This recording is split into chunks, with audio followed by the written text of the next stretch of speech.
Hello students, today we are going to start a class for 12 computer science, and today is the first class, so we are picking up the unit number 1 and it's chapter number 1. Basically chapter number 1 और 2 unit number 1 का है जो अपना Python revision tour का है as पर syllabus. तो अपन पाइथन का रिवीजन करेंगे कम्प्लीटली और बहुत जल्दी करेंगे क्योंकि ये आपने क्लास 11 में ऑलरेडी पढ़ लिया है। अपन इसको थोड़ा थोड़ा ब्रीफली देखेंगे ताकि आप लोगों को कॉन्सेप्ट रिमाइंड हो जाएं और कॉन्सेप्ट का ओवरव्यू आपको हो जाए। ठीक है, तो इसी कंटिन्यूस में आज अपन पहला टॉपिक डिस्कस करेंगे revision of the Python of the class 11, जिसके अंदर अपन देखेंगे introduction to Python and tokens क्या होते हैं पाइथन के अंदर, वो सारा अपन डिटेल में आज डिस्कस करेंगे। तो चलो स्टार्ट करते हैं अपना डिस्कशन बिना किसी देरी के।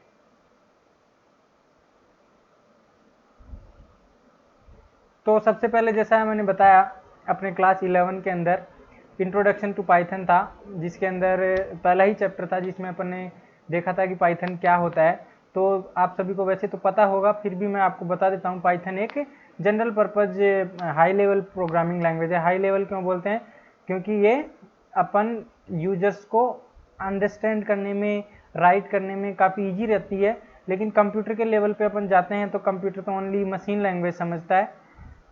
ठीक है, मशीन लैंग्वेज को ही समझता है कंप्यूटर अपना। फिर अपना और भी एक लैंग्वेज होती है जैसे assembly language, for your knowledge I am just writing there.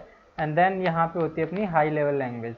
Okay, तो एक्चुअली क्या होता है, अपन डायरेक्टली कोडिंग मशीन लैंग्वेज में नहीं कर सकते क्योंकि मशीन लैंग्वेज को लिखना बहुत ही डिफिकल्ट होता है। इसलिए हाई लेवल लैंग्वेजेज असेंबली, फिर आई थी असेंबली लैंग्वेज। मशीन लैंग्वेज में पहले कोडिंग हुआ करती थी 1940s के अराउंड, 50s के अराउंड, लेकिन बाद में असेंबली लैंग्वेज आई 1960s तक ये चली अपनी। इसमें निमोनिक्स होते हैं, वो याद रखने पड़ते हैं।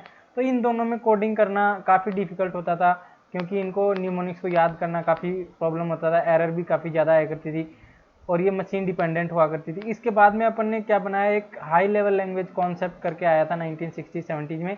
इसके अंदर आप लोगों की जितनी भी लैंग्वेजेज हैं, C++, जावा, ओके, कोबोल, ये सब हाई लेवल लैंग्वेजेज हैं। ये क्या है कि यूजर इजीली इनको अंडरस्टैंड कर सकता है और इनमें कोड लिखना एक इंग्लिश लैंग्वेज की तरह ही होता है, ज़्यादा आपको सिंटैक्स याद रखने की जरूरत नहीं है। तो इस वजह से इनको हाई लेवल लैंग्वेज बोला जाता है। ठीक है, एट दी एंड कंपाइलर और असेंबलर जो होते हैं वो क्या करते हैं, हाई लेवल लैंग्वेज को मशीन लैंग्वेज में कन्वर्ट करते हैं, फिर ही आपका प्रोग्राम रन होता है पाइथन का भी। लेकिन आप लोग लिखते हो हाई लेवल में। हाई लेवल मतलब ऐसी लैंग्वेज जिसमें आप मशीन लैंग्वेज जो है वो नहीं लिख रहे हो, आप एक टॉप मोस्ट लेयर में आप लोग लिख रहे हो। आजकल के जो कंपाइलर वो इतने स्मार्ट हो गए हैं कि आप हाई लेवल लैंग्वेज को ऑटोमेटिकली कन्वर्ट कर देते हैं assembly language and machine language के अंदर। ओके, तो इसीलिए अपन इसको बोलते हैं पाइथन एक general purpose high level programming language है। कोई आपसे वाइवा में पूछ ले तो आप लोगों को बता देना है ये डेवलप की गई थी। इसका ये तो आपको पता ही होना चाहिए क्योंकि आपने ये पूरा कोर्स पढ़ रहे हो। तो इसके अंदर गॉइडो वैन रोसम, एक जो एक सॉफ्टवेयर डेवलपर या कंप्यूटर साइंटिस्ट बोल सकते हैं, इन्होंने ये पाइथन लैंग्वेज डेवलप की थी। इनकी फ़ोटो यहाँ पे देख सकते हो आप। ये फ़ोटो आपको पता होनी चाहिए ताकि आपको थोड़ा आइडिया रहे। 1990s के अराउंड इसका डेवलपमेंट हुआ था। इसका फ़ायदा क्या है, ये तो बहुत ही सिंपल लैंग्वेज है। ठीक है, जैसे फॉर लूप वगैरह लिखना काफ़ी ईजी है। इसके अंदर आप एक ही लाइन में पूरा फॉर लूप लिख सकते हो। इफ एल्स कंडीशन को लिखना बहुत आसान है। ठीक है, तो इसलिए इसको बोलते हैं simple and straight forward language. फिर ये केस सेंसिटिव लैंग्वेज है। केस सेंसिटिव का मतलब क्या है, जैसे स्मॉल a = 10 लिखा आपने और कैपिटल A = 10 लिखा, तो ये दोनों अलग अलग वेरिएबल हैं। क्यों? क्योंकि ये केस सेंसिटिव है। Small a is different variable and capital A is a different variable, that's why we say it is a case sensitive language. तो ये आपको एक दो फीचर्स पता होने चाहिए, कोई पूछ ले या एग्जाम में आ जाए एक या दो मार्क्स का क्वेश्चन तो आप बता पाओ। डायनेमिकली टाइप्ड होती है। डायनेमिकली टाइप्ड का मतलब क्या होता है, जैसे C++, जावा के अपन क्या करना पड़ता था, जैसे इंटीजर वेरिएबल डिक्लेयर करना तो इंट a = 10 ऐसे लिखा करने थे। फ्लोट करना है तो फ्लोट a b = 10 ऐसे लिखना पड़ता था। जैसे स्ट्रिंग करना है तो आप लोगों को string string s = let's suppose hello, इस तरीके से आप लोगों को कोडिंग लिखनी पड़ती थी जावा के अंदर, C++ के अंदर। आपको डेटा टाइप एक्सप्लिसिटली स्पेसिफाई करना पड़ता था कि मेरा ये वेरिएबल किस टाइप का डेटा होल्ड करेगा। लेकिन पाइथन डायनेमिकली टाइप्ड है, इसमें आपको डेटा टाइप लिखने की जरूरत नहीं है। ए इक्वल्स टू 10 करोगे तो ये ए ऑटोमेटिकली इंटीजर बन जाएगा। ए इक्वल्स टू लेट सपोज 10.0 करोगे तो ये ए ही वेरिएबल ऑटोमेटिकली फ्लोट बन जाएगा। तो इसको बोलते हैं अपने डायनेमिकली टाइप लैंग्वेज। ठीक है, तो पाइथन डायनेमिकली टाइप लैंग्वेज है। इसमें आपको मैन्युअली आपको ये स्पेसिफाई नहीं करना पड़ेगा कि ये इंटीजर डेटा टाइप है, ये फ्लोट है, ये स्ट्रिंग है। ऑटोमेटिकली आपकी जो वैल्यू इसमें असाइन करते हो उसके अकॉर्डिंगली ये डेटा टाइप बन जाता है। Indentation is used in place of करली ब्रेसेस। जैसे जावा C++ में क्या होता था, जैसे इफ कंडीशन लगानी है तो इफ कंडीशन यहाँ पे लगी, फिर आप ऐसे करली ब्रेसेस लगाया करते थे। इसमें करली ब्रेसेस है ही नहीं, इसने करली ब्रेसेस के कॉन्सेप्ट को खत्म कर दिया। इसकी जगह इंडेंटेशन का यूज किया जाता है। जैसे इफ ब्लॉक आपको स्टार्ट करना है तो फिर यहाँ पे आप कोलन लगा के, अब यहाँ पे आप इफ ब्लॉक के अंदर कुछ लिखना चाहते थे, यहाँ पे कुछ स्पेस दोगे, फिर यहाँ से आप लोग राइटिंग करना ही स्टार्ट करोगे। तो इसको बोलते हैं इंडेंटेशन। ये जो स्पेस आपने छोड़ा है इसको बोलते हैं इंडेंटेशन। ये टू स्पेसेज या 4 स्पेसेज का इंडेंटेशन जनरली अपन रखते हैं। ठीक है, तो इंडेंटेशन का यूज होता है करली ब्रेसेस की जगह पे। वेरिएबल विदाउट डिक्लेरेशन, जिसको बोलते हैं डिक्लेरेशन। इंटीजर डिक्लेयर कर दिया, फ्लोट डिक्लेयर कर दिया, स्ट्रिंग डिक्लेयर कर दिया, ये डिक्लेरेशन आपको करने की जरूरत नहीं है क्योंकि ये डायनेमिकली टाइप्ड होती है। प्लेटफॉर्म इंडिपेंडेंट है। प्लेटफॉर्म इंडिपेंडेंट का क्या मतलब होता है, जैसे आपने एक पाइथन का प्रोग्राम विंडोज के कंप्यूटर पे बनाया तो वही प्रोग्राम आप कॉपी करके पेन ड्राइव में, जैसे लाइनक्स ऑपरेटिंग सिस्टम है उस पर जाके चलाओगे तो वो चल जाएगा। तो इसको बोलते हैं मशीन इंडिपेंडेंट। जबकि सी लैंग्वेज में क्या होता था, जैसे विंडोज पे आपने एक प्रोग्राम बनाया तो लाइनक्स पे जाके चलाओगे तो वो नहीं चलेगा क्योंकि वो मशीन डिपेंडेंट लैंग्वेज होती है। तो इसको बोलते हैं मशीन इंडिपेंडेंट या फिर प्लेटफॉर्म इंडिपेंडेंट। तो ये कुछ फीचर्स आप लोगों को याद रखने हैं, ये आपको हेल्प करेंगे, वाइवा में हेल्प करेंगे, और जनरली आपको ये पता होना चाहिए क्योंकि आप पाइथन कोर्स पूरा पढ़ रहे हो। ओके, ये जो साइंटिस्ट थे ये नीदरलैंड के थे, यहाँ पे मैंने लिख दिया है। ठीक है, अब अपन चलते हैं नेक्स्ट, टोकन्स। अब अपन देखेंगे टोकन्स क्या होते हैं अपने पाइथन प्रोग्रामिंग लैंग्वेज में। तो टोकन क्या होता है कि स्मॉलेस्ट इंडिविजुअल यूनिट होता है प्रोग्राम के अंदर, उसको अपन टोकन बोलते हैं। ठीक है, token is a smallest individual unit in the program is known as token. जैसे ये एक प्रोग्राम लेट सपोज एग्जांपल के लो, इसमें जैसे फॉर आई इन रेंज, ये फॉर लूप है 1 से 10 तक लगेगा, और जो 2 से डिविजिबल है नंबर उसको प्रिंट करेगा। तो ये एक्चुअल में तो प्रोग्राम है 2 4 6 8 इवन नंबर्स प्रिंट करने का प्रोग्राम है ये एक्चुअल में।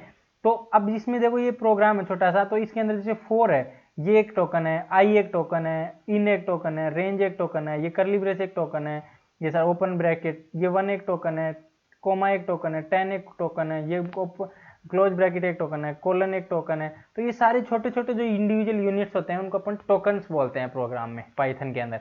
तो अब जैसे इसमें टोकन्स के भी टाइप्स होते हैं, कीवर्ड्स होते हैं, कुछ आइडेंटिफायर्स होते हैं, कुछ लिटरल्स होते हैं, कुछ ऑपरेटर्स होते हैं, कुछ पंक्चुएटर्स होते हैं। अब इसमें देख लेते हैं अपन कीवर्ड्स कौन कौन से हैं। ऐसे रिजर्व वर्ड्स जो कि पाइथन प्रोग्रामिंग के अंदर स्पेशल मीनिंग होता है जिनका, जैसे फॉर एक कीवर्ड है, फॉर एक कीवर्ड है जिसका मतलब है कि लूप चलेगा अपना। इन एक कीवर्ड है, इन कीवर्ड क्या यूज करता है, एक एक करके, जैसे इन ऑपरेटर भी होता है, इन एक कीवर्ड भी होता है। इसमें क्या होता है कि एक एक करके वैल्यू आप लोगों की आई के अंदर आएंगी, तो इन एक कीवर्ड हो गया। इफ एक कीवर्ड होता है जो इफ कंडीशन लगाने के काम आता है। तो ये कीवर्ड्स हैं। आइडेंटिफायर्स किसे बोलते हैं, जो वेरिएबल्स होते हैं ना पाइथन प्रोग्रामिंग में, उसको अपन आइडेंटिफायर्स बोलते हैं। जैसे आई एक वेरिएबल है तो इसको अपन आइडेंटिफायर बोलेंगे। ठीक है, लिटरल्स क्या बोलते हैं, ऐसी वैल्यू जो चेंज नहीं होती है प्रोग्राम में, कॉन्स्टेंट रहती है हमेशा। जैसे 1 हो गया, 10 हो गया, 2 हो गया, 0 हो गया, इनको क्या बोलेंगे अपन, लिटरल्स बोलेंगे। फिर जैसे ऑपरेटर्स कौन से हैं, जैसे परसेंटेज एक ऑपरेटर, ऑपरेटर क्या होता है, दो ऑपरेंड्स के बीच में, ऑपरेटर के ऊपर जैसे आई और 2 क्या हो गया, ऑपरेंड्स हो गए। इन ऑपरेंड्स के बीच में कोई ऑपरेशन परफॉर्म करवाना है तो अपने को ऑपरेटर यूज करना पड़ेगा। जैसे परसेंटेज एक ऑपरेटर हो गया, डबल इक्वल्स पे एक ऑपरेटर हो गया यहाँ पे, तो ये ऑपरेटर हो गए। पंक्चुएटर्स क्या होते हैं, जो स्पेशल कुछ छोटे मोटी चीजें लिखनी होती है ना सिंटैक्स को अच्छे से बनाने के लिए, स्ट्रक्चर करने के लिए प्रोग्राम को। तो जैसे ये open bracket, curly braces, comma हो गया, कोलन हो गया, तो ये सारे अपने क्या होते हैं, पंक्चुएटर्स होते हैं। ठीक है, तो इनको अपन पंक्चुएटर्स बोलते हैं। अब अपन देखेंगे नेक्स्ट, इन टोकन्स को डिटेल में अपन पढ़ाई करेंगे। ठीक है, इन टोकन्स की। ओके, तो अब अपन इन टोकन्स को डिटेल में दिखेंगे 1 बाय 1 थोड़ा सा। ठीक है, पूरा डिटेल में भी नहीं देखेंगे, थोड़ा थोड़ा देखेंगे क्योंकि ये एक रिवीजन क्लास है, तो अपन ज़्यादा डिटेल में नहीं देख सकते क्योंकि आप लोगों को भी ज़्यादा टाइम लगेगा और कई बच्चों को ये ऑलरेडी आता होगा तो उनको बोरिंग भी फील होगा। तो बस एक रिवीजन पर्पस से अपन देखेंगे। तो देखो कीवर्ड क्या होता है, keyword is a word having special meaning. Special meaning होता है जिसका कुछ, उसको अपन कीवर्ड बोलते हैं। Reserved by the Python programming language, reserve word of compiler और interpreter which can not be used as identifier. इन कीवर्ड्स को आप एज आइडेंटिफायर यूज नहीं कर सकते। जैसे फॉल्स एक कीवर्ड होता है, असर्ट एक कीवर्ड होता है, डिलीट, DEL एक कीवर्ड पढ़ा होगा जो डिलीट करता है। फॉर एक कीवर्ड होता है जो फॉर लूप के लिए यूज होता है। इन एक कीवर्ड होता है जो आपका फॉर लूप में इन रेंज फंक्शन में यूज होता है और आप लोगों का मेंबरशिप चेक करने के लिए भी यूज होता है। और एक ऑपरेटर होता है, लेकिन ये एक कीवर्ड भी होता है। वाइल एक कीवर्ड होता है वाइल लूप के लिए। नन एक स्पेशल कीवर्ड होता है ब्रेक लूप को बीच में टर्मिनेट करने के लिए। एलिफ एल्स कंडीशन लैडर बनाने के लिए। फ्रॉम मॉड्यूल्स को इंपोर्ट करते टाइम काम आता है। इज ये आप लोगों का चेक करता है आइडेंटिटी, कोई वैल्यू किसी वैल्यू के बराबर है या नहीं है। पास एक ब्लैंक स्टेटमेंट होता है जिसको रखने से एरर नहीं आती है। कई ऐसी रिक्वायरमेंट आती हैं जब अपने को सिंपली अपने को कुछ नहीं एग्जीक्यूट कराना होता है, सिंपल पास करना हो इस स्टेटमेंट को, पास का यूज करते हैं। विद शायद अपने अभी काम में नहीं आया है। ट्रू एक बुलियन वैल्यू होती है लेकिन कीवर्ड भी होता है। क्लास बनाने के लिए। एल्स कंडीशन लिखने के लिए। और ये जैसे रेज एक्सेप्शन को रेज करने के लिए। ग्लोबल स्कोप डिक्लेयर करने के लिए। ये यील्ड मेथड होता है। ये कुछ तो अपने यूज नहीं आते, लैम्डा मेथड जैसे आपके यूज नहीं आ रहा। फिर जैसे एंड एक लॉजिकल एंड ऑपरेटर हो गया। कंटिन्यू लूप को कंटिन्यू करने के लिए। एक्सेप्ट यदि किसी को मतलब एक्सेप्शन वगैरह आती है उनको हैंडल करने के लिए। इफ कंडीशन लगाने के लिए इफ होता है। जैसे रिटर्न किसी फंक्शन से वापस से वैल्यू रिटर्न करने के लिए। एज जैसे आपको नेम एलियाजिंग करने के लिए, जैसे आप करते हो ना इंपोर्ट मैथ एज एम ऐसे करके। डेफ फंक्शन बनाने के लिए। इंपोर्ट कोई मॉड्यूल इंपोर्ट करने के लिए। Note logical note operation perform. Try exception handling के लिए। तो ये कुछ कीवर्ड्स होते हैं, इनको आप याद रखना, ये ऑटोमेटिकली याद हो जाते हैं जैसे जैसे अपन प्रोग्रामिंग करते हैं, ताकि अपन इनको एज ए आप ऐसे नहीं कर सकते एंड इक्वल्स टू 10 क्योंकि ये इनवैलिड हो गया, क्योंकि ये आइडेंटिफायर नेम की तरह यूज नहीं किया जा सकता। आप capital A small N D ऐसे लिख सकते हो, ये सही हो जाएगा क्योंकि पाइथन केस सेंसिटिव होती है। ठीक है, चलो अब आगे देखते हैं। कुछ प्रोग्राम अपन आइडियली में भी करेंगे जहाँ पे रिक्वायरमेंट होगी। अब अपन आइडेंटिफायर्स देखते हैं। आइडेंटिफायर क्या होता है? एक name use to identify a variable. जैसे आपको कोई वैल्यू 10 एक वेरिएबल में होल्ड करनी रखते हो, ए इक्वल टू 10 लिखते हो, तो इसको क्या बोलते हैं अपन? वेरिएबल नेम बोलते हैं। इसको वेरिएबल नेम बोलते हैं वैसे, और टेक्निकल भाषा में जैसे पाइथन में इसको आइडेंटिफायर भी बोलते हैं। तो वेरिएबल नेम और आइडेंटिफायर सेम ही चीज़ है। ठीक है, तो इसको आइडेंटिफायर भी बोलते हैं और यही वेरिएबल नेम भी बोल सकते हैं। तो ये वेरिएबल नेम जो होता है ना, अब ये जैसे फंक्शन का नाम भी हो सकता है, जैसे DEF सम लिखते हो तो ये एक फंक्शन का नाम भी हो सकता है। ठीक है, या फिर आप लोगों को कोई क्लास लिखते हो, जैसे क्लास लिखने के बाद में आप कोई क्लास बनाते हो, जैसे बर्ड क्लास बनाते हो, तो इस तरीके से क्लास का नाम भी हो सकता है, मॉड्यूल का नाम हो सकता है, अदर कोई ऑब्जेक्ट भी हो सकता है। तो अब इसके आइडेंटिफायर मतलब वेरिएबल नेम को यूज करने के लिए कुछ रूल्स होते हैं। आइडेंटिफाई इसको नाम देने के लिए उनका आइडेंटिफायर नेमिंग रूल्स बोलते हैं। तो अपन देखेंगे वेरिएबल्स को क्या क्या नाम दिया जाता है। तो ये क्वेश्चन आप लोगों को क्लास 11 में आया भी होगा। आइडेंटिफायर क्या होता है? एक तो कैपिटल ए से स्मॉल जेड, कैपिटल ए से कैपिटल जेड, स्मॉल ए से स्मॉल जेड के बीच में आप लोग किसी भी कैरेक्टर से स्टार्ट कर सकते हो। अंडरस्कोर से भी आप लोग स्टार्ट कर सकते हो। इन तीनों के अलावा आप लोग किसी से भी वेरिएबल नेम को स्टार्ट नहीं कर सकते हो। एक तो कैपिटल ए से कैपिटल जेड, स्मॉल ए से स्मॉल जेड और एक अंडरस्कोर, ये अलाउड है। फॉलोड बाय 0 और मोर लेटर्स, इनके बाद में आप कुछ भी लिखते हो, लेटर्स हो सकते हैं, अंडरस्कोर हो सकते हैं, डिजिट्स हो सकते हैं। ठीक है, तो ये एक वेरिएबल नेम हो सकता है। जैसे ABC एक वेरिएबल नेम वैलिड है, A1 A2 एक वेरिएबल नेम है, ये भी वैलिड है, क्योंकि आपका स्टार्ट किससे होना चाहिए? कैपिटल लेटर से या स्मॉल लेटर से। ये भी एक AXY, ये भी एक सही वेरिएबल नेम है। ठीक है, और अंडरस्कोर जैसे डेटा, ये भी एक सही वेरिएबल नेम है। अंडरस्कोर से आप स्टार्ट कर सकते हो। हैश A=10, ये गलत है क्योंकि हैश से अलाउड नहीं है, अंडरस्कोर ओनली अलाउड है। तो तीन ही चीज से स्टार्ट हो सकता है, कैपिटल लेटर से, स्मॉल लेटर से और फिर अंडरस्कोर से। इसके अलावा कुछ भी होगा तो एरर आ जाएगी। Python doesn't allow special characters, underscore के अलावा कोई भी स्पेशल कैरेक्टर आप लोग वेरिएबल में यूज नहीं कर सकते, ये ध्यान रखना। स्पेस भी यूज नहीं कर सकते हो। आइडेंटिफायर आपका कोई कीवर्ड नहीं हो सकता है, ये भी ध्यान रखना, ये रूल्स हैं। केस सेंसिटिव प्रोग्रामिंग लैंग्वेज होती है, इसलिए रोल नंबर यदि आप ऐसे लिखते हो कैपिटल R से स्टार्ट करते हुए और एक रोल नंबर लिखते हो जो स्मॉल r से स्टार्ट होते हैं, ये अलग अलग वेरिएबल है, ये ध्यान रखना। कई बच्चे कंफ्यूज रहते हैं इसके अंदर, सर रोल नंबर ही तो है इंग्लिश में, तो ये सेम ही है, लेकिन पाइथन प्रोग्रामिंग में इन दोनों का अलग अलग वेरिएबल है ये। ठीक है, क्योंकि केस सेंसिटिव है। अब देखो सम वैलिड आइडेंटिफायर, देखो माई बुक वैलिड है, क्यों है? क्योंकि ये कैपिटल M से स्टार्ट हो रहा है, कोई स्पेशल कैरेक्टर नहीं है, followed by more than 1 letters. फिर देखो FILE 1 2 3, इसमें भी देखो स्मॉल लेटर से स्टार्ट हो रहा है, फिर फॉलोड बाई एनी लेटर्स और any digits. Z small letter से स्टार्ट हो रहा है, फिर कुछ भी हो सकता है आगे। ठीक है, स्पेशल कैरेक्टर नहीं होना चाहिए। डेट _2, अंडरस्कोर अलाउड है, इस वजह से स्मॉल से स्टार्ट हो रहा है अंडरस्कोर के वाला, बाद में आपका कोई भी कैरेक्टर हो सकता है, स्पेशल सिंबल अंडरस्कोर हो सकता है और डिजिट हो सकती है। अंडरस्कोर नंबर ये भी वैलिड है क्योंकि अंडरस्कोर से स्टार्ट हो रहा है। सम भी वेरिएबल वैलिड है क्योंकि ये कैपिटल एस से स्टार्ट हो रहा है, बाकी इसमें कोई स्पेशल सिंबल नहीं है। अब देखो इनवैलिड, देखो 2R नंबर, ये इनवैलिड क्यों है? क्योंकि ये डिजिट से स्टार्ट हो गया, डिजिट से स्टार्ट नहीं हो सकता। ब्रेक क्यों इनवैलिड है? क्योंकि ये कीवर्ड है पाइथन का। माई डॉट बुक क्यों इनवैलिड है? क्योंकि डॉट एक स्पेशल सिंबल आ गया, इस वजह से गलत हो गया। डेटा डैश CS क्यों इनवैलिड है? क्योंकि इसमें डैश आ गया, अंडरस्कोर तो अलाउड है, अंडरस्कोर के अलावा कोई भी सिंबल अलाउड नहीं है। तो ये सारे इनवैलिड आइडेंटिफायर्स हो गए अपने, ठीक है। चलो अब अपन आगे चलते हैं। अब अपन देखते हैं लिटरल्स। लिटरल्स क्या होते हैं? लिटरल्स कुछ फिक्स्ड वैल्यू होती हैं जिनकी वैल्यू आप चेंज नहीं कर सकते हो, कांस्टेंट वैल्यू होती हैं।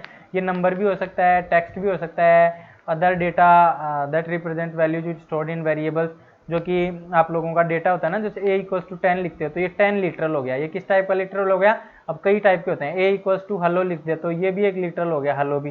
ये किस टाइप का लिटरल हो गया ये भी देखेंगे। a = 10.0 लिखते हैं तो ये भी एक लिटरल हो गया। जैसे b = 1 + 2j, ये भी एक लिटरल हो गया, कॉम्प्लेक्स नंबर है, ठीक है। तो ये सारे लिटरल्स होते हैं। अब लिटरल्स बहुत टाइप के होते हैं। एक तो स्ट्रिंग लिटरल होता है। स्ट्रिंग लिटरल क्या होता है? जो स्ट्रिंग बनाता है। जैसे स्ट्रिंग लिटरल्स में क्या होता है? सिंगल कोट, डबल कोट या ट्रिपल कोट से यदि आपकी कोई स्ट्रिंग स्टार्ट हो रही है तो उसको अपन बोलते हैं लिटरल्स, स्ट्रिंग लिटरल बोलते हैं। सिंगल कोट से कुछ स्टार्ट हो रहा हो, डबल कोट से स्टार्ट हो रहा हो, ट्रिपल सिंगल कोट से स्टार्ट हो रहा हो, डबल ट्रिपल सिंगल कोट से स्टार्ट हो रहा हो, एंड हो रहा हो, तो इनको बोलते हैं अपन सारों को स्ट्रिंग लिटरल्स। ये दोनों आप लोगों के सिंगल लाइन में यूज होते हैं। सिंगल लाइन यदि आप लोग को टेक्स्ट बनाना है तो आप लोग सिंगल कोट, डबल कोट का यूज करोगे, और ट्रिपल डबल कोट्स और ट्रिपल सिंगल कोट्स का यूज मल्टी लाइन स्ट्रिंग के लिए यूज करते हो, ठीक है। मल्टी लाइन स्ट्रिंग, तो मल्टी लाइन स्ट्रिंग यदि आपको बनानी है तो आप लोगों को ट्रिपल सिंगल कोट्स या फिर ट्रिपल डबल कोट्स का यूज करना है इस तरीके से। और सिंगल लाइन स्ट्रिंग बनानी है तो आप लोग ये सिंगल कोट्स का यूज कर सकते हो और डबल कोट्स का यूज कर सकते हो। तो सिंगल लाइन स्ट्रिंग्स होती हैं जो एक लाइन में टर्मिनेट हो जाती हैं, और मल्टी लाइन स्ट्रिंग होती हैं जो दो या दो से ज़्यादा लाइन में टर्मिनेट होती हैं या बंद होती हैं। तो जैसे नेम = जोहिनी, ये एक सिंगल लाइन स्ट्रिंग है। तो नेम = जोहिनी मतलब जोहिनी वेरिएबल नेम में भी पड़ा हुआ है। Father name, F name = Johnny, first name = Johnny, तो ये जॉनी एक डबल कोट से अपन ने सिंगल लाइन स्ट्रिंग बनाई। मल्टी लाइन स्ट्रिंग जैसे यहाँ पे यूज होती है, जैसे डिस्क्रिप्शन हो गया, मल्टीपल लाइन्स में हो सकता है, तो ट्रिपल सिंगल कोट से आप मल्टी लाइन को स्ट्रिंग को बना सकते हो, ट्रिपल सिंगल कोट से एंड करना है। रिमार्क्स भी जैसे कई बार मल्टी लाइन होता है, तो इसमें जैसे 2 लाइन में लिख दिया और डबल ट्रिपल कोट से आप लोग इसको एनक्लोज कर सकते हो, ठीक है। ये रिवीजन है, अपन एक थोड़ा सा आइडियली में थोड़ा सा करके देख देते हैं, दिखा देता हूँ आपको ताकि थोड़ा सा आप लोगों को ईजी महसूस हो। तो जैसे एक सिंगल लाइन स्ट्रिंग में बना के दिखा देता हूँ आपको। जैसे नेम = जैसे ये नेम = जैसे लिख दिया अमित। अब नेम को प्रिंट कर सकते हो, देखो नेम आ गया। नेम = आप सिंगल कोट से भी बना सकते हो अमित, तो देखो नेम आ गया, ठीक है। अब मल्टी लाइन स्ट्रिंग का जैसे डिस्क्रिप्शन आप ट्रिपल सिंगल कोट से बना सकते हो, ट्रिपल सिंगल कोट हेलो, फिर जैसे दिस इज न्यू लाइन, फिर ट्रिपल सिंगल कोट दो, तो ये टर्मिनेट हो गया। अब डिस्क्रिप्शन को प्रिंट करो, डिस्क्रिप्शन प्रिंट करो, देखो यहाँ पे स्लैश है, न्यू लाइन दिख रहा है आप लोगों को। तो इस तरीके से आप मल्टी लाइन स्ट्रिंग भी बना सकते हो। जैसे रिमार्क्स आप डबल ट्रिपल कोट से भी बना सकते हो, तो इस तरीके से आप लोग जैसे ट्रिपल डबल कोट दे दिए, फिर hello this is again multi line string, ठीक है। फिर ट्रिपल सिंगल कोट से बंद करो, फिर रिमार्क्स को प्रिंट करो, तो आप देखो ये स्लैश एन आ गया, मतलब नई लाइन है यहाँ पे। तो इस तरीके से आप सिंगल लिटरल स्ट्रिंग लिटरल बना सकते हो। अब अपन नेक्स्ट चलते हैं। नेक्स्ट में देखते हैं लिटरल से कंटिन्यू रहेगा। न्यूमेरिक लिटरल्स किनको बोलते हैं? जिनकी वैल्यू नंबर्स के फॉर्मेट में होती है। तो अब ये भी 3 टाइप के होते हैं। इंटीजर लिटरल, जिनकी वैल्यू इंटीजर होती है, पॉजिटिव या नेगेटिव वैल्यूज आपने देखी होंगी। जैसे a = 10, ये एक इंटीजर है, ठीक है। a = -12, ये भी एक इंटीजर है, नेगेटिव इंटीजर है, ठीक है। तो ऐसी वैल्यूज को अपन इंटीजर बोलते हैं। अब इंटीजर भी 3-4 टाइप के होते हैं। डेसिमल, जो आपका 1 से 9 डिजिट से स्टार्ट होता है, उसको डेसिमल बोलते हैं।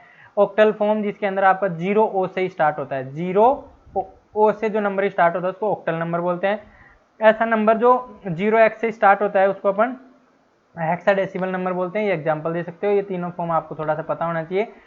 तो अपन देख लेते हैं आइडियली में, थोड़ा सा आपको मैं करके दिखा देता हूँ कि ये इंटीजर नंबर कैसा होता है। जैसे आप लोगों ने देखा होगा, जैसे a = 10, तो ये तो आपका होगा simple integer.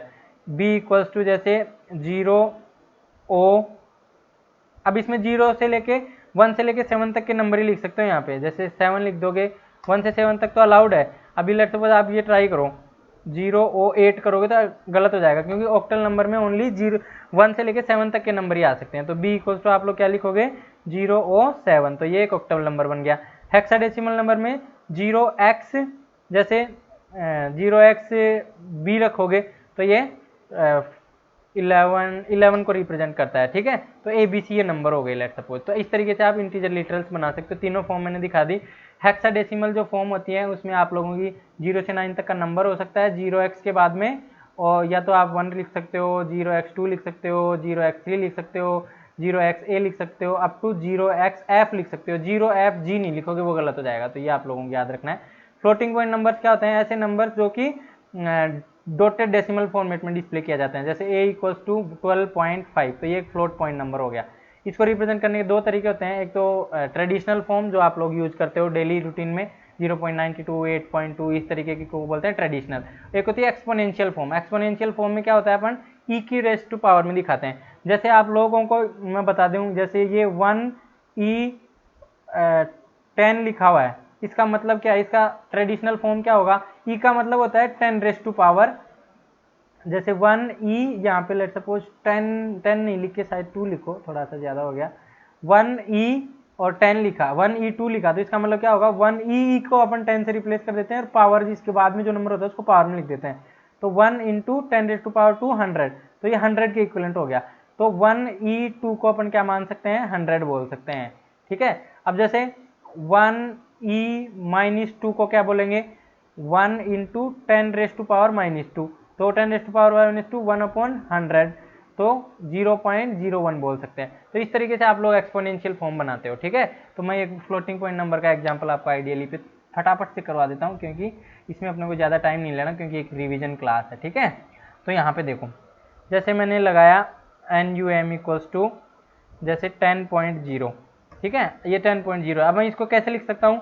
NUM2 equals to जैसे 10.0 को मैं क्या लिख सकता हूँ? 1E1, इस तरीके से लिख सकता हूँ। तो 1E1 का मतलब क्या होगा? 1 इंटू 10 रेस टू पावर 1, तो ये 10 ही आ जाएगा। अब जैसे प्रिंट करके देख लो num2 को प्रिंट करो, देखो 10 ही आ रहा है, ठीक है। और num को प्रिंट करो, देखो ये भी 10 आ रहा है। तो सेम फॉर्म है, और ट्रेडिशनल फॉर्म में लिखा हुआ है और ये आपका एक्सपोनेंशियल फॉर्म में लिखा हुआ है, तो दोनों फॉर्म्स आपको पता होने चाहिए। अब अपन देख लेते हैं नेक्स्ट देख लेते हैं ये कॉम्प्लेक्स नंबर। कॉम्प्लेक्स नंबर आप लोगों ने मैथमेटिक्स में पढ़ा होगा, 1 + 2 आयोटा, इसको अपन कॉम्प्लेक्स नंबर बोलते हैं। इसको अपन रियल पार्ट बोलते हैं, और इसको अपन 2 को क्या बोलते हैं? इमेजिनरी पार्ट बोलते हैं, जो आई के साथ में होता है। तो ये इस टाइप का जो नंबर होता है उसको अपन कॉम्प्लेक्स नंबर बोलते हैं। जैसे अब मैथमेटिक्स में तो अपन आई लगा देते हैं आयोटा को, लेकिन यहाँ पे आपको आई नहीं लगाना, यहाँ पे जे लगाना। जे लगाओगे तो वो आपका इमेजिनरी पार्ट माना जाता है। तो आपको यदि पाइथन के अंदर एक कॉम्प्लेक्स नंबर बनाना है तो a इक्वल्स टू जैसे 1 + 2j लिखोगे तो ये कॉम्प्लेक्स नंबर बन जाएगा। तो अभी मैं इसको चला के दिखा देता हूँ, आपको एक कॉम्प्लेक्स नंबर बना के दिखा देता हूँ फटाफट से, ठीक है। दो तरीके से बनता है, अपन दोनों तरीके से बता के दिखाऊंगा मैं। तो देखो यहाँ पे जैसे मैं एक नंबर बनाता हूँ C1 कॉम्प्लेक्स नंबर, तो जैसे 1 + 2j लिखूंगा तो ये कॉम्प्लेक्स नंबर बन गया। C2 जैसे मैं कॉम्प्लेक्स मेथड से भी ये बना सकता हूँ, 1, जैसे 2, 3 लिखूंगा तो ये भी कॉम्प्लेक्स नंबर बनेगा। अब जैसे C1 को प्रिंट करो तो देखो कॉम्प्लेक्स नंबर 1 + 2j प्रिंट कर रहा है। C2 को प्रिंट करोगे तो कॉम्प्लेक्स नंबर 2 + 3j प्रिंट कर रहा है। कॉम्प्लेक्स फंक्शन क्या होता है? First argument real part, second argument 3 होगा, उसके आगे j जुड़ जाएगा, ये इमेजिनरी पार्ट होता है।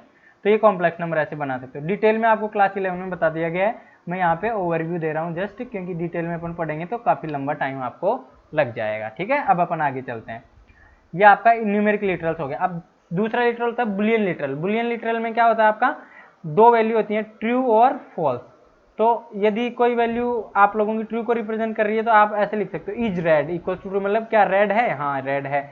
इज लेट सपोज सर्चेबल, क्या ये सर्चेबल है? तो आप लोग कह सकते हो फॉल्स, तो मतलब सर्चेबल नहीं है। तो ये दो बुलियन होते हैं, ट्रू एंड फॉल्स, वो अपने बुलियन लिटरल कहलाते हैं, ठीक है। बुलियन वेरिएबल आपको बनाना आता होगा, मैं आइडियली पे एक छोटा सा एग्जांपल करवा देता हूँ। जैसे is red equals to false कर दिया, तो ये इज रेड की वैल्यू प्रिंट करो, देखो फॉल्स आ रही है।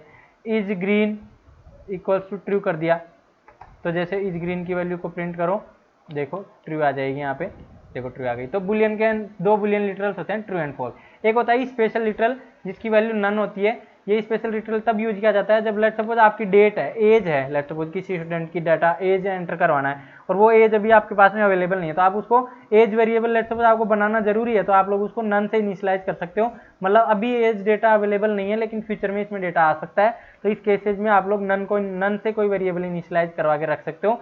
None is a special literal that is used to represent absence of value. अभी इसकी वैल्यू अवेलेबल नहीं है लेकिन फ्यूचर में इसकी वैल्यू अवेलेबल हो सकती है। तो जैसे मैं इसको बना के दिखा देता हूँ आपको आइडियली पे कैसे बनाते हैं।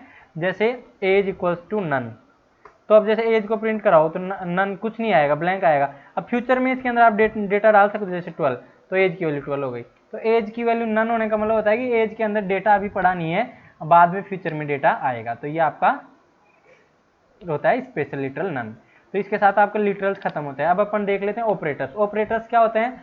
ऑपरेटर्स होते हैं कुछ सिंबल्स होते हैं जो कुछ ऑपरेशन परफॉर्म करने का काम करते हैं ऑपरेंड्स पे। ऑपरेंड्स किससे बोलते हैं? जैसे 2 + 3 करते हो तो 2 और 3 को अपन क्या बोलेंगे? ऑपरेंड्स बोलेंगे। 2 और 3 क्या होंगे? ऑपरेंड्स। ऑपरेंड्स का मतलब ऐसे सिंबल्स 2 और 3 ऐसे नंबर्स हैं जिनके ऊपर अपन प्लस ऑपरेशन, ये होता है अपना ऑपरेटर, बीच में जो ऑपरेटर होता है इसको अपन ऑपरेटर बोलते हैं। तो ये प्लस तो हो गया अपना ऑपरेटर, 2 और 3 क्या हो गया? आपके ऑपरेंड्स हो गए। ठीक है, तो ये आपको पता होना चाहिए। ऑपरेंड्स के ऊपर कुछ ऑपरेशन परफॉर्म करवाना है तो आप लोगों का क्या होता है? आप लोगों का ऑपरेटर का यूज होता है। अब ये ऑपरेटर बहुत सारे टाइप के होते हैं। अरिथमेटिक ऑपरेटर होते हैं जिसमें आपने एडिशन करने के लिए प्लस होता है, सब्ट्रैक्शन के लिए माइनस होता है, स्टार आपका मल्टीप्लिकेशन करने के लिए होता है, डिवीजन के लिए स्लैश होता है, रिमाइंडर निकालने के लिए परसेंटेज होता है, डबल स्टार होता है आपका स्क्वायर वो एक्सपोनेंशियल फॉर्म निकालने के लिए, डबल डिवाइड होता है आप लोगों का ओनली इंटीजर डिवीजन करने के लिए, रिलेशनल ऑपरेटर होता है जिसमें ग्रेटर देन चेक करने के लिए ग्रेटर देन ऑपरेटर होता है, ये लेस देन ऑपरेटर होता है, ग्रेटर देन इक्वल्स टू बोलते हैं, इसको लेस देन इक्वल्स टू बोलते हैं, इसको डबल इक्वल्स टू बोलते हैं, इक्वलिटी चेक करने का काम आता है, ये not equals to not equality check करने का काम आता है। इनको अपन एक एक एग्जाम्पल करके फटाफट देखेंगे। असाइनमेंट ऑपरेटर क्या होता है आपका? क्योंकि ये रिवीजन कोर्स है इसमें अपन डिटेल में नहीं देख सकते। इक्वल्स टू आपका असाइन करने का काम आता है। प्लस इक्वल्स टू, जैसे a प्लस इक्वल्स टू 2 लिखा तो इसका क्या मतलब होगा? जैसे a प्लस इक्वल्स टू 2 लिखा तो क्या मतलब होता है इसका? a equals to a plus 2, a के अंदर 2 जोड़ के फिर a ही वेरिएबल में असाइन कर दो। तो ऐसे ये सारे होते हैं। Star equals to, slash equals to, minus equals to, double star equals to, double slash equals to. फिर लॉजिकल ऑपरेटर होते हैं एंड ऑपरेशन परफॉर्म करने के लिए, और ऑपरेशन परफॉर्म करने के लिए, नॉट ऑपरेशन परफॉर्म करने के लिए। बिटवाइज शिफ्ट, बिटवाइज ऑपरेटर्स होते हैं जो बाइनरी नंबर्स के ऊपर आप लोगों को एंड ऑपरेशन परफॉर्म करना है, बाइनरी नंबर के ऊपर और ऑपरेशन परफॉर्म करना है, बाइनरी नंबर के ऊपर let's suppose not operation perform करना है, शिफ्ट करना है। जैसे बाइनरी नंबर को एक लेफ्ट शिफ्ट करना है, राइट शिफ्ट करना है, इसके लिए 2 ऑपरेटर हैं, left shift, right shift. Membership check करना है, जैसे लिस्ट के अंदर जैसे 2 है, इस लिस्ट के अंदर है या नहीं है, 2 3 4, तो इन ऑपरेटर क्या करता है आपका? यदि 2 इस लिस्ट में है तो ट्रू रिटर्न कर देगा। यदि जैसे 4 इन लिस्ट, जैसे 5 6 7, तो 4 इस लिस्ट में नहीं है तो इस केस में ये क्या कर देगा? फॉल्स रिटर्न करेगा। तो ये इन ऑपरेटर, नॉट इन ऑपरेटर क्या करता है? इन का उल्टा, 2 नॉट इन 2 3 4, इसमें फॉल्स करेगा। क्या 2 इस लिस्ट के अंदर नहीं है? नहीं है इसमें, तो ये तो फॉल्स है। तो ये इनका जस्ट रिवर्स करने के लिए नॉट इन यूज किया जाता है। आइडेंटिटी ऑपरेटर चेक करवाता है कि आप लोगों का जो वैल्यू है उसका एड्रेस मेमोरी के अंदर सेम एड्रेस पे है या नहीं है वैल्यू। जैसे a इक्वल्स टू 10 और b इक्वल्स टू 10 कर दोगे तो a इज b करोगे तो ट्रू आएगा क्योंकि इन दोनों की सेम मेमोरी लोकेशन है। Let's suppose c equals to 20 कर दिया, a इज c करोगे तो ये फॉल्स रिटर्न करेगा क्योंकि a और c दोनों का मेमोरी एड्रेस सेम नहीं है। ठीक है, तो इस तरीके से आप लोग चेक कर सकते हो। अब अपन इनको एक बार थोड़ा डिटेल में देख लेते हैं फिर अपन एंड करेंगे। चलो अब अपन ऑपरेटर्स देखते हैं। अरिथमेटिक ऑपरेटर्स कौन कौन से होते हैं? जो अपने plus, addition, multiplication, division, subtraction perform करते हैं। प्लस ऑपरेटर होता है 2 नंबर्स को ऐड करने का काम करता है, a प्लस बी। जैसे a की वैल्यू 10 है, b की वैल्यू लेट्स सपोज 20 है, तो a प्लस बी का रिजल्ट क्या आएगा? 10 प्लस 20 दैट विल बी 30। जैसे परफॉर्म सब्ट्रैक्शन, माइनस सब्ट्रैक्शन करना है तो 2 नंबर को सब्ट्रैक्ट करना है तो a माइनस बी, 10 माइनस 20 कितना आएगा? -10। फिर a डिवाइड बाई 2, तो a की वैल्यू है 10, 10 डिवाइड बाई 20 कितना आएगा? 0.5। फिर a स्टार b, 10 स्टार 20 तो कितना आ जाएगा? 200। ये सिंपल है। a% b, 10 को 20 से डिवाइड करने के बाद में क्या रिमाइंडर आएगा? तो 10 ही रिमाइंडर आएगा। क्यों? क्योंकि 10 आप लोगों का यदि आप लोगों का जो ऊपर वाला पोर्शन जिसको बोलते हैं डिवाइड, जिसको अपन डिवाइड कर रहे हैं, वो यदि डिविडेंड से छोटा है तो रिमाइंडर वो खुद ही आ जाता है नंबर। फ्लोर डिवीजन में क्या होता है आप लोगों का, जैसे ए की वैल्यू लेट सपोज 200 ले लो और बी की वैल्यू लेट सपोज ले लिया मैंने जैसे 6 ले लिया, तो अब जैसे 200 को 6 से डिवाइड करने के बाद में जो क्वोशंट आता है ना, उसको अपन फ्लोर डिवीजन बोलते हैं। जैसे क्वोशंट क्या आएगा, 2 3 जा 6 3 जा 18, फिर 2 0 6 3 जा 18, अब 2, अब पॉइंट आना चाहिए यहाँ पे, पॉइंट के बाद में कुछ आएगा, लेकिन फ्लोर डिवीजन में क्या है, ये 33 आ जाएगा पॉइंट से पहले वाला नंबर, तो ये 33 इसका आंसर आ जाएगा। तो फ्लोर डिवीजन में क्वोशंट के अंदर पॉइंट के बाद के नंबर नहीं आता, पॉइंट से पहले का नंबर आता है, ठीक है, ये ध्यान रखना। और एक्सपोनेंशियल ऑपरेटर क्या करता है, ए स्टार स्टार बी क्या करता है, ए की पावर बी निकालने का काम करता है। तो ए की वैल्यू लेट सपोज 2 है, बी की वैल्यू लेट सपोज 3 है, तो 2 की पावर 3 निकाल के देगा। तो 2 की पावर 3 कितनी होती है, 2 को 3 टाइम्स मल्टीप्लाई कर लो तो 8 आएगा। इस तरीके से आप लोगों के ये ऑपरेटर होते हैं, इनको अपन आइडियली में चला के देख लेते हैं बेटर पर्पज के लिए, ताकि आप लोगों को इजीली अंडरस्टैंड हो जाए, क्योंकि अपन इन पे ज़्यादा टाइम नहीं दे सकते, क्योंकि ये डिटेल में क्लास 11 में आपने पढ़ ली है। लेट सपोज ए की वैल्यू लेट सपोज मैंने ले ली, लेट सपोज ए की वैल्यू ले ली मैंने, लेट सपोज 3 ले ली, और बी की वैल्यू लेट सपोज मैंने ले ली लेट से 2। तो ए प्लस बी करूंगा तो क्या प्रिंट होएगा, एडिशन। ए माइनस बी करूंगा तो क्या प्रिंट होगा, सब्ट्रैक्शन। ए स्टार बी करूंगा तो क्या प्रिंट होएगा, ए स्टार बी करूंगा तो क्या प्रिंट होएगा, multiplication. A divide B print करूंगा तो क्या होगा, division 1.5। A double divide B कर दूंगा तो क्या होगा, 1.5 के आगे जो नंबर है 0.5 वो नहीं आएगा, ओनली 1 आएगा, क्योंकि इसमें क्वोशंट का ओनली इंटीजर पार्ट आता है, पॉइंट के बाद वाला नहीं आता। तो ए डबल डिवाइड करूंगा तो 1 आएगा। ए डबल स्टार बी करूंगा तो ये ए की पावर बी, ए की पावर बी एक क्या है 3, 3 की पावर 2, 3 की पावर 2 क्या है 9, तो 9 आ जाएगा। तो इस तरीके से आप लोगों के ये चारों ऑपरेटर हैं। अब अपन आगे चलते हैं, अब अपन देखते हैं रिलेशनल ऑपरेटर। रिलेशनल ऑपरेटर क्या होते हैं, दो वैल्यू को कंपेयर करने के काम आते हैं। जैसे ए की वैल्यू लेट सपोज आपने दे दी 3 और लेट सपोज बी की वैल्यू दे दी 2। अब इक्वल टू क्या चेक करता है कि दोनों नंबर इक्वल हैं या कि नहीं है। 3 इक्वल टू ट्रू क्या है, फॉल्स है, क्यों, क्योंकि 3 2 के इक्वल नहीं है। अब ये रिटर्न ट्रू तब करता है जब ए की वैल्यू 2 हो और बी की वैल्यू भी 2 हो। तो 2 इक्वल टू ट्रू होता तो ये इस केस में ट्रू रिटर्न करता। Similarly not equals to 2 not equals to 3 condition क्या होगी, ट्रू होगी, क्योंकि 2 3 के बराबर नहीं है। ये फॉल्स रिटर्न तब करता है जब ए की वैल्यू 2 है, बी की वैल्यू भी 2 है। 2 नॉट इक्वल्स टू 2 क्या 2 2 के इक्वल नहीं है यार, तो ये क्या करेगा, फॉल्स रिटर्न करेगा इस केस में। ये मतलब इसका उल्टा करता है, रिवर्स। ग्रेटर देन क्या करता है, वैल्यू चेक करता है। जैसे 2 ए की वैल्यू 3 है, 3 इज ग्रेटर देन 2, तो क्या है, ट्रू है, क्योंकि 3 की वैल्यू 2 से बड़ी है। फिर जैसे suppose greater than equals to, तो 3 ग्रेटर देन इक्वल्स टू 2, हाँ 3 ग्रेटर देन इक्वल्स टू 2 है, तो ये भी ट्रू रिटर्न करेगा। 3 लेस देन 2 ये क्या रिटर्न करेगा, फॉल्स रिटर्न करेगा, क्योंकि 3 2 से छोटा नहीं है। 3 लेस देन इक्वल्स टू 2 क्या रिटर्न करेगा, फॉल्स, क्योंकि 3 लेस देन इक्वल्स टू 2 नहीं है। अब ये ट्रू रिटर्न इस केस में भी कर देगा। 2 लेस देन इक्वल्स टू 2 होगा तो ये ट्रू रिटर्न कर देगा, क्यों, क्योंकि या तो लेस देन होना चाहिए 2 से या बराबर होना चाहिए। ये भी 2 ग्रेटर देन इक्वल्स टू 2 भी ट्रू रिटर्न कर देगा, ये दोनों वैल्यू सेम है, क्योंकि या तो ये बड़ा होना चाहिए या फिर ये बराबर होना चाहिए। तो ये आप लोगों को ध्यान रखना है। तो ये इक्वलिटी भी चेक करता है, साथ में लेस देन भी चेक करता है, इक्वलिटी साथ में ग्रेटर देन चेक करता है। इनको भी अपन एक बार फटाक से जल्दी से इसमें करके देख लेते हैं आइडियली में, ताकि वहाँ पे आपको अच्छे से समझ में आ जाएगा। ओके, अब अपन देखते हैं ए की और बी की वैल्यू वही रखते हैं अपन।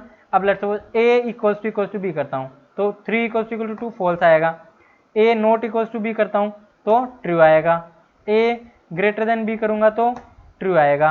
ए लेस देन बी करूँगा तो फॉल्स आएगा। अब a greater than equals to b करूँगा तो भी क्या आएगा, ट्रू आएगा। A less than equals to b करूँगा तो भी क्या आएगा, फॉल्स आएगा। अब ए की वैल्यू लेट सपोज 2 कर लो और बी की वैल्यू 2 कर लो, और इनको ट्राई कर लो। जैसे a less than equals to b कर लो तो क्या होगा, ट्रू रिटर्न करेगा। A greater than equals to b भी क्या रिटर्न करेगा, ट्रू रिटर्न करेगा, क्योंकि ये दोनों बराबर हैं। ये ट्रू तभी रिटर्न करते हैं या तो लेस देन हो या फिर बराबर हो, ये ट्रू रिटर्न करेगा, या तो ग्रेटर देन हो या फिर बराबर हो, दोनों में से एक भी कंडीशन ट्रू होगी तो ट्रू रिटर्न कर देगा। तो ये आपका हो गया ऑपरेटर्स रिलेशनल। अब अपन देखते हैं असाइनमेंट ऑपरेटर। असाइनमेंट ऑपरेटर क्या काम करते हैं, वैल्यू असाइन करने का काम करते हैं। जैसे ए वेरिएबल में आपको 5 वैल्यू असाइन करनी है तो आप क्या यूज करोगे, ए इक्वल्स टू 5, ठीक है, तो ये असाइन करने का काम हो गया। अब ये कुछ स्पेशल ऑपरेटर होते हैं, ये आपको मैं समझा देता हूँ। जैसे ए की वैल्यू 5 है और ए में आपको ए प्लस इक्वल्स टू 2 कर दिया, ए प्लस इक्वल्स टू 2 कर दिया, इसका मतलब क्या हो गया, ए इक्वल्स टू ए प्लस 2। ए की वैल्यू ऑलरेडी 5 है 5 + 2 कितना हो जाएगा 7, और ये 7 किस में असाइन हो जाएगा इस ए में, तो ए की वैल्यू 7 हो जाएगी। Similarly A divide by equals to B का क्या मतलब होता है, अब यहाँ पे b की वैल्यू लेट सपोज 2 मान लो, b की वैल्यू लेट सपोज 2 मान लो यहाँ पे, ठीक है, तो ये वाला केस हो जाएगा। अब a की वैल्यू क्या है 5, a इक्वल्स टू ये क्या बन जाएगा a equals to a divide by b के इक्वलेंट हो जाएगा। अब a की वैल्यू क्या है already 5, 5 divide by 2, 5 divide by 2 आएगा 2.5, तो a की वैल्यू क्या बन जाएगी 2.5 बन जाएगी। तो डिवाइड भी करना साथ में असाइन कर देना। सिमिलरली a स्टार b क्या बन जाएगा, ये इसके इक्विवेलेंट क्या होगा a स्टार b के इक्विवेलेंट होगा। अब a की वैल्यू क्या है 5, 5 स्टार 2, 5 स्टार 2 क्या हो गया 10, तो a की वैल्यू क्या बन जाएगी 10 बन जाएगी इस केस में। a minus equals to b के केस में क्या होगा a equals to a minus b करेगा ये, तो a इक्वल्स टू a की वैल्यू क्या है 5, 5 माइनस b की वैल्यू 2, तो ये 3, तो a की वैल्यू क्या कर देगा 3 कर देगा। a percentage equals to b का क्या मतलब होता है a equals to a%b, a की वैल्यू क्या है 5% 2, 5 को 2 से डिवाइड करने के बाद में क्या रिमाइंडर आता है 1 आता है, तो ये a की वैल्यू क्या कर देगा 1 कर देगा। इस तरीके से ट्राई कर सकते हो। a double star equals to b, a double star equals to b का क्या मतलब होता है a double star b, a equals to a double star b। अब a की वैल्यू क्या है 5, 5 डबल स्टार b की वैल्यू 2, तो 5 का स्क्वायर 2, तो 5 का स्क्वायर निकालेगा तो 25, तो a की वैल्यू 25 कर देगा। तो ये ऐसे चलते हैं, ठीक है। अपन भी इनको भी अपन क्या कर लेते हैं आइडियली में थोड़ा सा एक दो चला के दिखा देता हूँ ताकि आपको थोड़ा कॉन्सेप्ट क्लियर हो जाए। अब लेट्स सपोज a की वैल्यू ले ली मैंने लेट्स सपोज 5 और b की वैल्यू ले ली लेट्स सपोज 2, तो a प्लस इक्वल्स टू जैसे 2 करो तो क्या होगा a की वैल्यू में 2 ऐड हो जाएगा और फिर असाइन हो जाएगा, तो a की वैल्यू कितनी आएगी 7 आएगी। समझ रहे हो बात को, क्या समझे, जैसे ये लाइन किसके इक्विवेलेंट होगी a equals to a plus 2 के इक्विवेलेंट होगी। अब a की वैल्यू ऑलरेडी 5 थी तो 5 प्लस 2 इक्वल्स टू a हो जाएगा, तो a की वैल्यू नई क्या हो जाएगी 7 हो जाएगी। इस तरीके से आपको करना है इसमें, ठीक है, तो ये थोड़ा सा ध्यान रखना है आपको किस तरीके से चलता है ये। अब जैसे मैंने सिमिलरली आप a star equals to B वाला और ट्राई कर लो क्योंकि वो एक इंटरेस्टिंग एग्जाम्पल है, बाकी तो वेरी सिमिलर है। b इक्वल्स टू 2 किया मैंने, a star equals to b कर दिया, डबल स्टार वाला ट्राई करते हैं let's suppose a double star equals to b, तो इसका आउटपुट क्या आएगा आपका 25 आएगा। देखिए कैसे आया 25, क्योंकि ये वाली लाइन किसके इक्विवेलेंट है a equals to a double star b, और a डबल स्टार b क्या होता है a की पावर b, तो a इक्वल्स टू a की पावर b मतलब 5 की पावर 2, तो क्या हो जाएगा 25, तो a की वैल्यू क्या आ गई 25, देखिए यहाँ पे आ गई।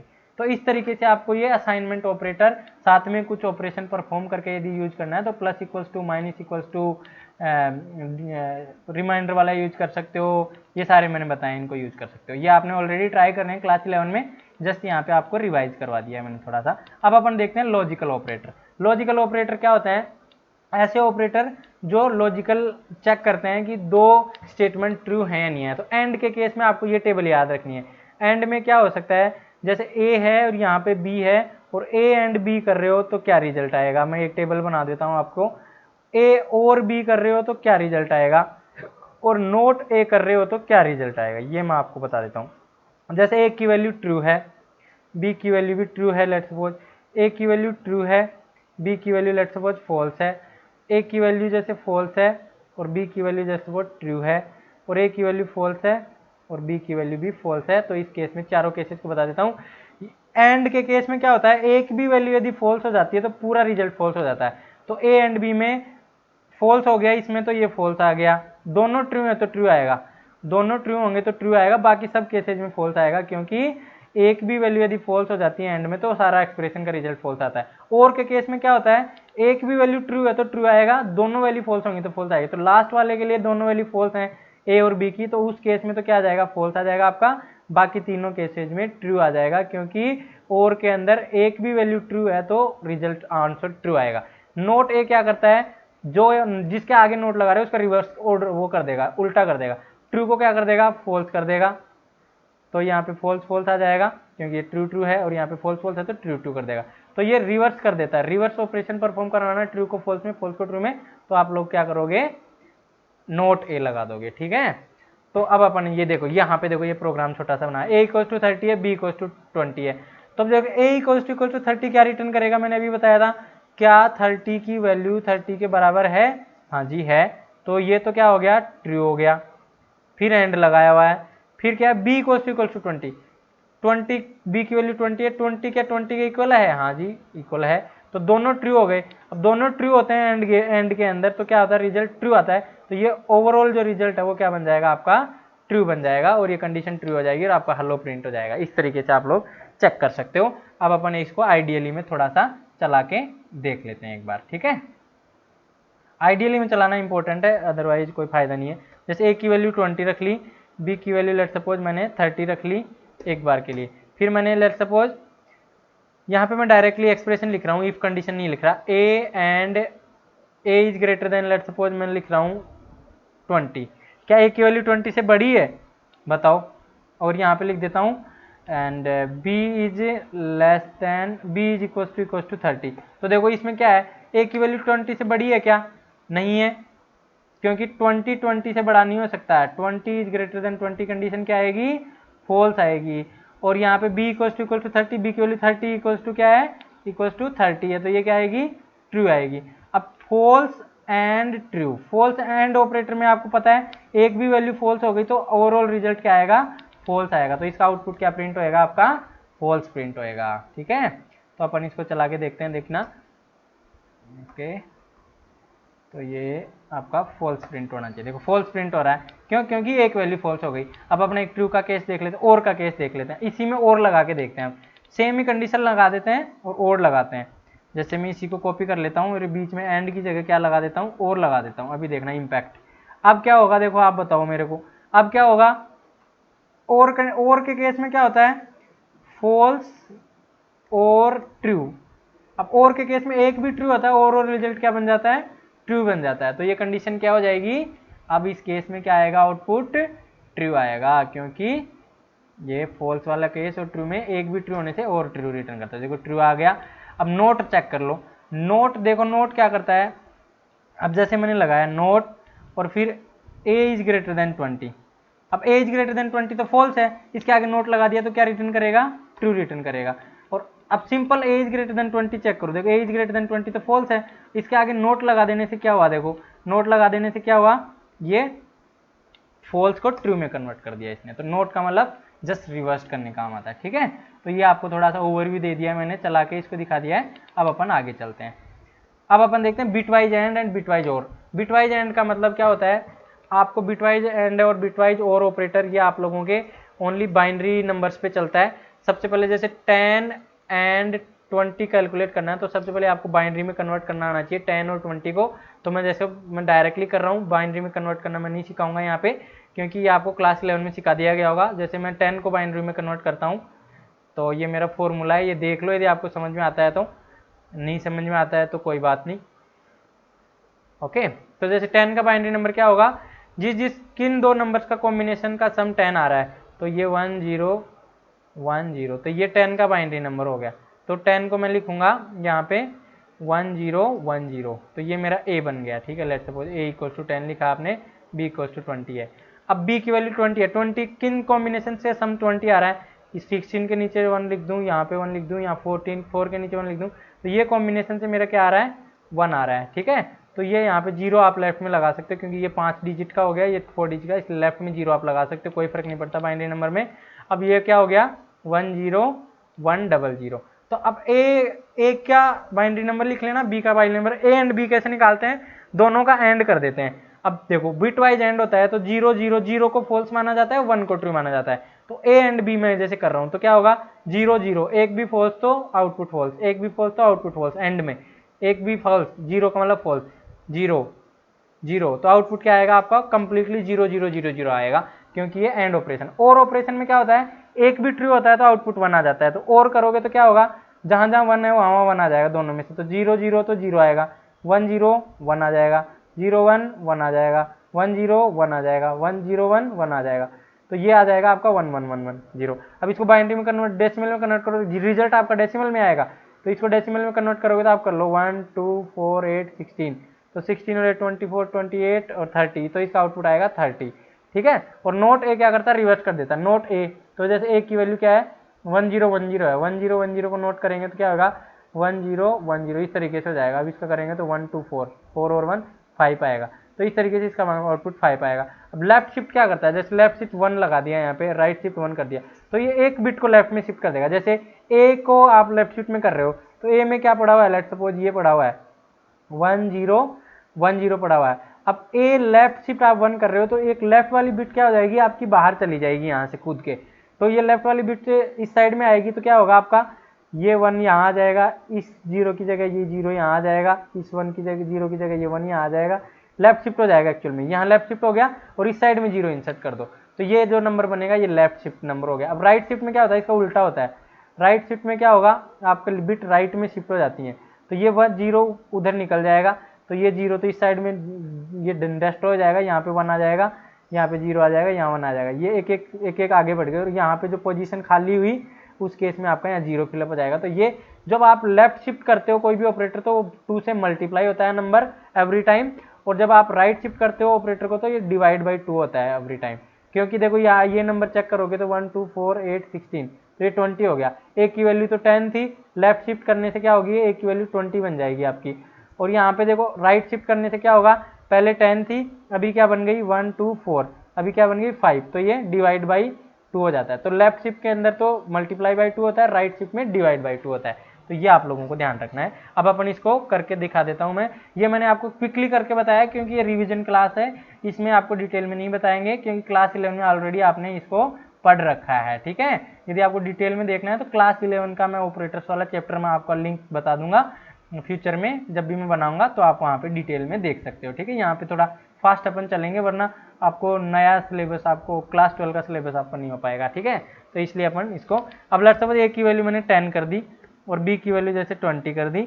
अब मैं जैसे ए एंड बी करता हूँ, ए एंड बी करूंगा तो देखो मैंने पहले ही बता दिया क्या आउटपुट आएगा, बिट वाइज एंड होएगा और आउटपुट आ गया 0, मैंने बताया था 0 0 0 हो गया था, अभी देखा था अपने। ए और ऑपरेट करना है तो बिट वाइज और करना है तो ये सिंबल होता है, शिफ्ट के साथ 6 दबाना है, उससे ये सिंबल आ जाता है, फिर बी दबाओगे तो ये क्या आया था, अभी अपन ने देखा था 30 आ गया था, ठीक है। कन्वर्ट कर लेना बाइनरी के अंदर, ठीक है, बाइनरी को डेसिमल में। फिर जैसे नोट ए लगाया था मैंने, नोट ए के लिए क्या करते हैं, जो 1 के ऊपर जो सिंबल है उसको नोट बोलते हैं, नोट ए लगाओगे तो ये आप लोगों का शायद ये चल नहीं रहा है, हाँ ये सिंटैक्स एरर है, नोट का शायद सिंबल कुछ और होता है इसके अंदर, इस वजह से नहीं चल रहा है, मैं आपको देख के बताऊंगा नोट का सिंबल क्या होता है। एक्चुअली ये नोट का सिंबल आई थिंक ये यहाँ पे गड़बड़ हो गया है, नोट ए लगाना पड़ेगा आई थिंक आपको, यहाँ पे नोट ए तो फॉल्स रिटर्न करेगा एक्चुअल में, बिट वाइज नोट करना है तो अपन कौन सा सिंबल यूज करेंगे, ये थोड़ा सा कन्फ्यूजन मेरे को हो गया है, ये नहीं आएगा। तो नोट का मैं सिंबल मैं आपको कमेंट बॉक्स में बता दूंगा, अभी मेरे को दिमाग से निकल गया वो, मैंने सोचा ये चलेगा लेकिन अनफॉर्चुनेटली नॉट वर्किंग। चलो अपन आगे चलते हैं। अब अपन देखते हैं लेफ्ट शिफ्ट, जैसे ए की वैल्यू 10 है, इसको लेफ्ट शिफ्ट करोगे 1 टाइम तो क्या होगा, मैंने बताया था मल्टीप्लाई बाई 2 हो जाएगा, तो देखो 20 हो गया 10 की जगह, और राइट शिफ्ट करोगे एक बिट को 1 तो ये क्या हो जाएगा डिवाइड बाई 2 हो जाएगा, तो 10 को डिवाइड बाई 2 करोगे तो 5 आ जाएगा, देखो 5 आ गया।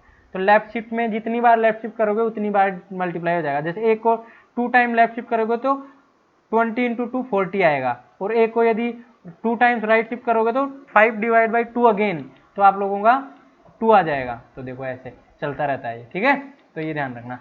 अब अपन आगे चलते हैं, अब अपना आता है मेंबरशिप ऑपरेटर। मेंबरशिप ऑपरेटर क्या बताता है, मेंबरशिप चेक करके बताता है कि पर्टिकुलर लिस्ट के अंदर वो एलिमेंट है या नहीं है, तो उस चीज को बोलते हैं अपन मेंबरशिप चेक करना। तो इसके अंदर इन होता है और एक नॉट इन होता है। इन ट्रू रिटर्न तब करता है, ये ट्रू और फॉल्स रिटर्न करते हैं जनरली। ट्रू तब रिटर्न करता है जब कोई मेंबर, जैसे लिस्ट के अंदर कोई नंबर चेक करना आपको है कि नहीं है तो इन लगाएंगे, तो लिस्ट के अंदर वो नंबर होगा तो आपका ट्रू रिटर्न कर देगा, लिस्ट में नहीं होगा तो फॉल्स रिटर्न करेगा। नॉट इन इसका रिवर्स करता है, यदि नंबर है वैल्यू डजंट एग्जिस्ट, यदि एग्जिस्ट नहीं करती है तब तो ट्रू रिटर्न करेगा, और वैल्यू एग्जिस्ट करती है तो फॉल्स रिटर्न करेगा। इसका जस्ट उल्टा होता है, रिवर्स। नोट लगाया हो ना आगे, नोट रिवर्स करता है। देखिए इस प्रोग्राम में देखो, लिस्ट में आपकी क्या है 22, 99, 25 एंड 31 है, और ए की वैल्यू 20। अब चेक करना है 22 है या नहीं है लिस्ट में, तो ए इन लिस्ट करोगे तो क्या करेगा, ये चेक करके बताएगा कि 22 इस लिस्ट में है या नहीं है। तो ये देखो इसका आंसर क्या आएगा, ट्रू आएगा, तो इसका आंसर ट्रू आ गया। अब नोट इन ऑपरेटर में देखो, ए नोट इन लिस्ट, तो 22 जब लिस्ट में होगा तो नोट इन ऑपरेटर क्या करेगा, फॉल्स रिटर्न करेगा। देखो यहाँ पे लिखा हुआ है if doesn't exist then true otherwise false, तो इस केस में ये नोट इन ऑपरेटर क्या रिटर्न करेगा, फॉल्स रिटर्न करेगा। इसको भी अपन चला के एक बार आइडियली में मैं आपको दिखा देता हूँ थोड़ा सा, ताकि आपको थोड़ा सा आइडिया लग जाए। ये पहली क्लास आपकी थोड़ी फास्ट रहेगी, इसलिए ये मत सोचना कि सर हमेशा ही फास्ट पढ़ाएंगे, क्योंकि ये थोड़ा सा रिवीजन वाली क्लास है, इसलिए मैं थोड़ा फास्ट पढ़ा रहा हूँ। जैसे ये लिस्ट मैंने बना ली है, और इसमें मैंने पास कर दिया 22, 23, 55, 56, 45 इस तरीके से। और फिर मैंने चेक किया, लेट्स सपोज जैसे प्रिंट किया A इन LST, तो क्या रिटर्न करा? ट्रू, क्योंकि 22 इसमें है। अब अपन ने जैसे किया कि A नोट इन LST, तो इस केस में क्या रिटर्न करेगा? फॉल्स रिटर्न करेगा, क्योंकि ये जिसका ऑपरेटर रिवर्स करता है। अब जैसे A की वैल्यू चेंज कर दो, A की वैल्यू लेट्स सपोज कर दो आप, जो लिस्ट में है ही नहीं, 20 कर दो, तो A इन लिस्ट क्या रिटर्न कर देगा? इस केस में फॉल्स रिटर्न करेगा। और A note in list LST क्या करेगा? इस केस में ट्रू रिटर्न करेगा। तो यही मैं बताना चाह रहा था आपको, ठीक है। तो ये मेंबरशिप ऑपरेटर होता है आपका। अब अपन आगे चलते हैं, यह है आइडेंटिटी ऑपरेटर। आइडेंटिटी ऑपरेटर क्या बताता है आपको? ये चेक करके बताता है कि दोनों जो वैल्यू है उनका एड्रेस सेम है या नहीं है मेमोरी के अंदर। वो चेक करने के लिए आपको आइडेंटिटी ऑपरेटर का यूज करना पड़ता है। वैल्यू को चेक करने तो सिंपल आप लोग जैसे ऐसे भी चेक कर सकते हो, लेकिन दोनों का एड्रेस सेम है या नहीं है, तो इस चीज को चेक करने के लिए आप लोग इज ऑपरेटर का यूज करते हो और इज नॉट ऑपरेटर। तो यदि इनका दोनों का एड्रेस सेम है, two variables point to the same object, तो यह आपका ट्रू रिटर्न करेगा, अदरवाइज फॉल्स। और यदि इज नोट इसका जस्ट रिवर्स होता है, यदि टू ऑपरेटर सेम लोकेशन को पॉइंट करते हैं तो फॉल्स रिटर्न करेगा, अदरवाइज ट्रू रिटर्न करेगा। तो देखिए ये एग्जांपल देखो, a equals to 34, b equals to 34, तो 34 एक मेमोरी में लोकेशन, लगभग 100 लोकेशन, 1001 लोकेशन पे लेट्स सपोज ये 34 पड़ा हुआ है। a b c को पॉइंट कर रहा है, b भी 34 है तो ये भी c को पॉइंट कर रहा है, तो a इज b क्या रिटर्न करेगा? इसमें ट्रू रिटर्न करेगा, क्योंकि दोनों सेम मेमोरी एड्रेस को पॉइंट कर रहे हैं, तो ये ट्रू रिटर्न करेगा। अब b की वैल्यू जैसे 99 कर दी, अब b क्या करेगा?